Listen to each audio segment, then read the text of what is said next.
Games yang pertama sangat sederhana, tugas siswa adalah mengurutkan atau mengisi alfabet yang kosong pada rangkaian alfabet berikut ini. Jadi ada A, B, D, F. Jadi diisi kosongnya apa? F, H, J, K, L, dan seterusnya. Sederhana. Sebelum kita lanjut, barangkali kawan-kawan sekalian, rekan, saudara, anak ingin belajar bahasa Inggris bisa kunjungi sosial media Learning Progress atau menyimpan nomor HP pada slide berikut ini.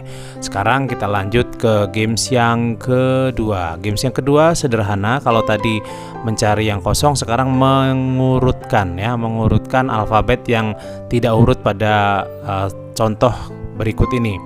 C, A, E, B, Y, R, M, S. Jadi X ya, dan seterusnya. Jadi siswa mengurutkan. Kemudian games yang ketiga yang juga tanpa persiapan, hanya mengurutkan tapi per kata. Jadi tidak lagi per huruf tapi per kata. Ada jump, ada and, ada yet. Kemudian ada misalnya di sini ada or, ada and, kemudian ada so ya.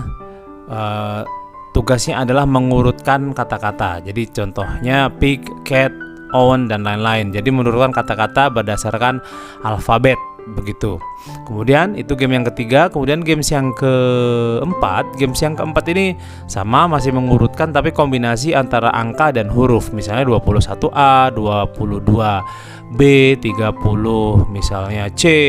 Jadi mana yang duluan dan mana yang belakangan begitu. Jadi mengurutkan sama. Polanya itu sebenarnya sama, mengurutkan saja dari games kedua, games ketiga, games keempat.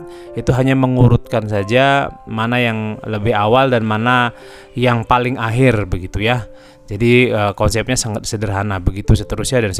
Lalu yang terakhir, games yang kelima. Games yang kelima ini juga spontan, tidak perlu persiapan, kita bisa lakukan langsung ketika kelasnya lagi sepi. Yaitu dengan memilih beberapa kata yang huruf depannya sama. Misalnya drink, ada dance, kemudian ada jump, ada misalnya door gitu. Mana yang lebih duluan berdasarkan rangkaian alfabet. Contoh lain misalnya the, tap, kemudian ada ten, ada tear, kemudian ada T gitu ya, dan seterusnya.